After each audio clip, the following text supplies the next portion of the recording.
Welcome to the Thai Massage Heart Series. In this series, we'll be opening up the shoulder girdle, the upper back, and doing some therapeutic stretching around the neck. To begin, the recipient is going to be in a side-lying position. The bottom leg will be straight, the top leg bent. You can use your bottom arm as a pillow, or if you want, you can put a blanket or a pillow under the head. We're going to start by taking the top arm, the free arm, and just placing it along the side of the body. We're going to come up to a kneeling position. And in Thai massage, we're trying to use our body weight as much as possible and not our muscle strength. So instead of being here and pushing, I'm going to straighten my arms and just let my weight pour down through the bones to give compression. As I press down, I'm also lengthening, pressing the shoulder away from the wrist away from the shoulder. And just kind of releasing and then giving weight again. You can do this all along the length of the arm. We want to be careful around the joints, so I'm not going to compress at the elbow joint. I'm going to be above or below the elbow joint. And just do some easy compressions here, pouring weight in, releasing weight off.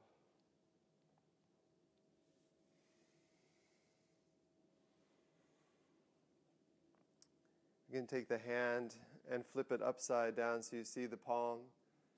Interlace your fingers in and use the thumb knuckle to roll around into the palm, compressing the palm with the thumb knuckle rolling, your fingers interlaced with the recipient's fingers.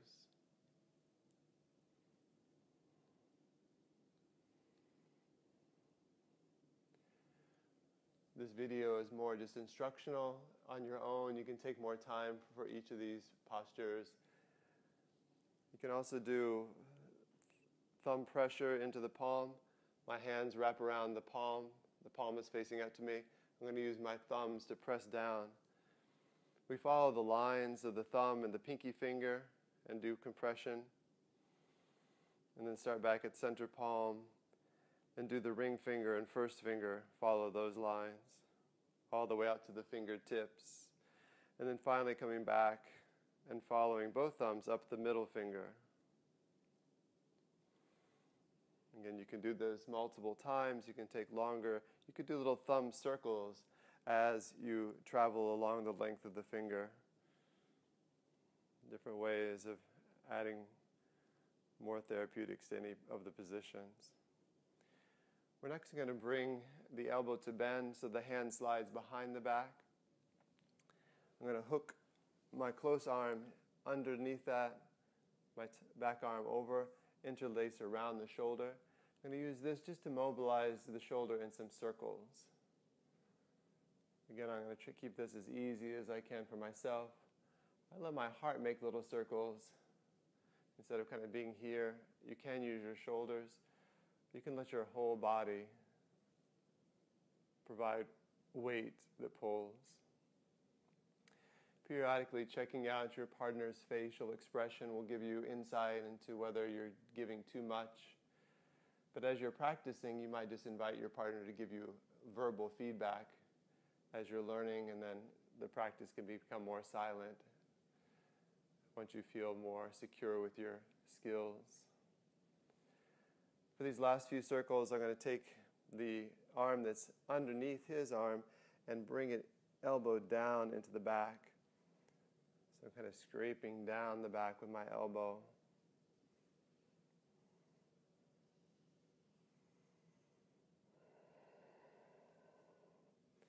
And I can do just a little heart leaning back, creating stretch along the side neck, all the way to the shoulder tip.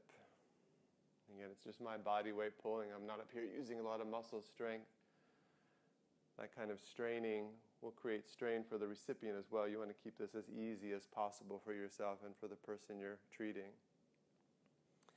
Next, I'm going to find the scapula line. The shoulder blade is here, and you'll feel the inner edge of it.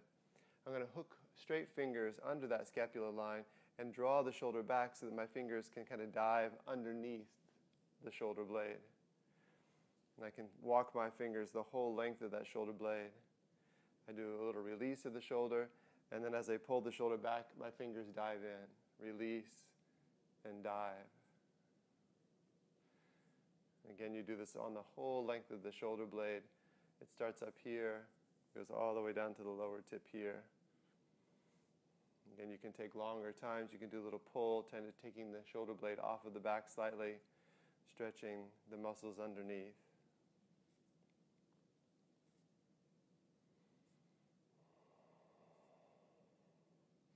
You could also use your thumb if you want a little bit more specific work. The thumb can dive under there too. Just want to be careful if you have fingernails that you're not using fingernail pressure, which can be too pokey for the skin, hard for the recipient to bear. If you have fingernails, use more of the flat part of your fingertip so that they have a duller point of compression. Once you've done this shoulder blade line and you've rolled the shoulder out, we're going to change the arm position and slide it back along the side. I'm going to come up to kneeling next. Sorry, my back is to you, but I wanted to be able for you to see Steve's back here. So I'm going to take the arm forward, and then from forward position straight up, interlacing my hands around the forearm, pull the arm into my chest, and gently lift up to stretch the arm away from the heart. You can pause here for a couple of breaths, then lightly release, get a new hold, feel secure here, pull it into your heart, and lift your heart up to stretch up.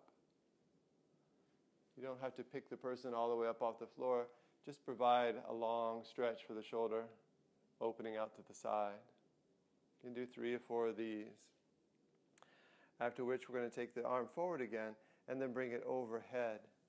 You're going to bend the elbow and place the hand flat.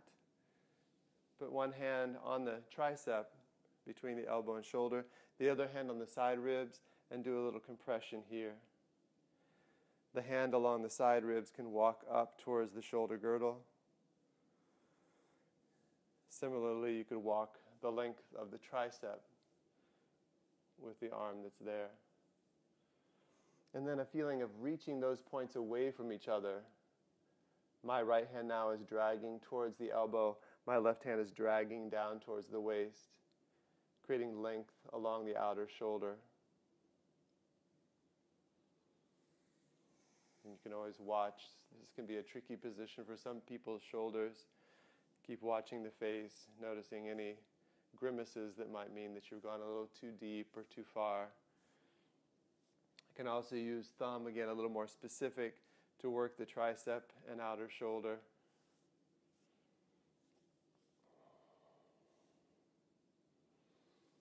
And I'm going to take his arm back and sweep it in front of him. And from here, I'm going to have Steve come into a seated position facing the wall.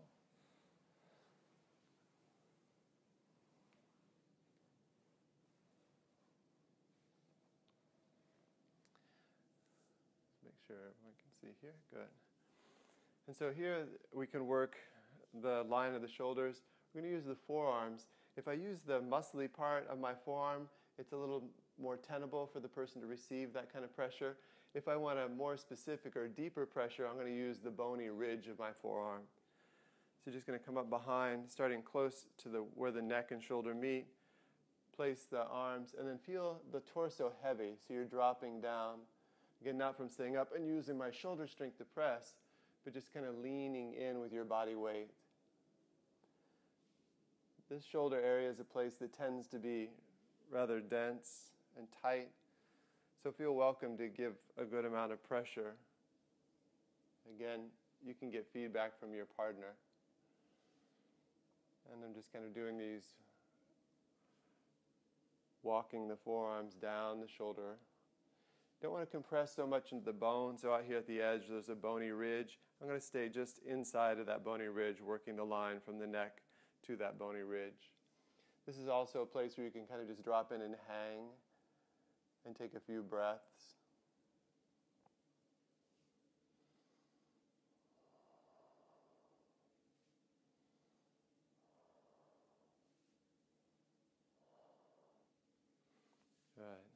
You can also just do squeezing, crab claw between thumb and finger, and squeeze those muscles front to back.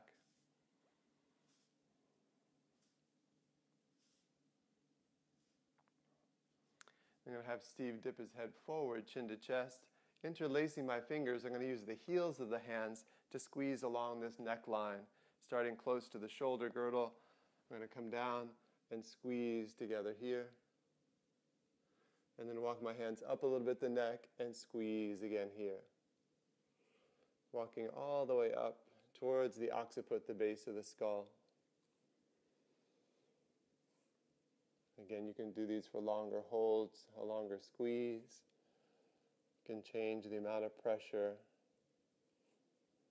that you're giving your partner here.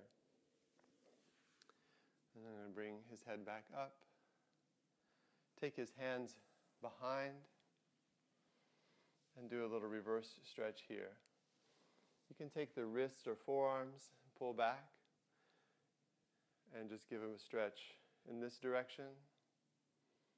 Encourage your recipient to breathe while they're getting this stretch. Don't want to take it too high here, more around the heart level or lower than the heart level.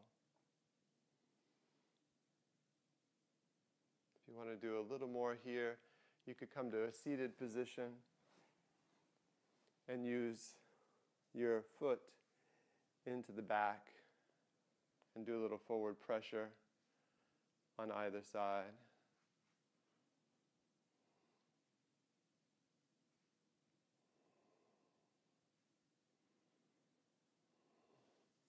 You can also do both feet.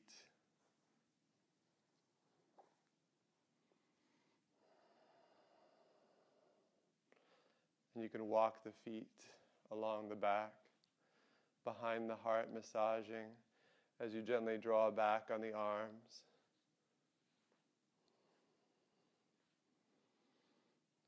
I'm going to release his hands back to his lap. Come back up to kneeling behind him. And we're going to do a little chopping.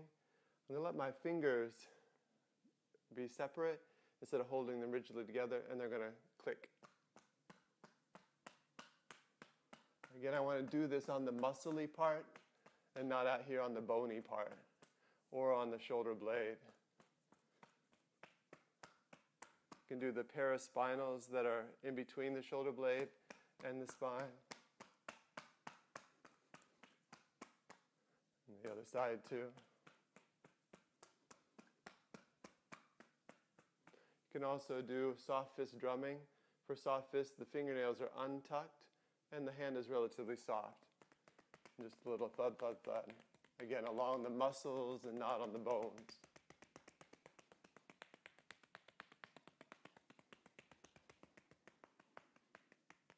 And then just finishing with brush strokes, you're just going to slide your palms down like you're dusting your partner off. And brush stroke a few times to finish the treatment. Thank you for joining us for the Thai Heart Series. I hope you enjoyed the practice. Namaste.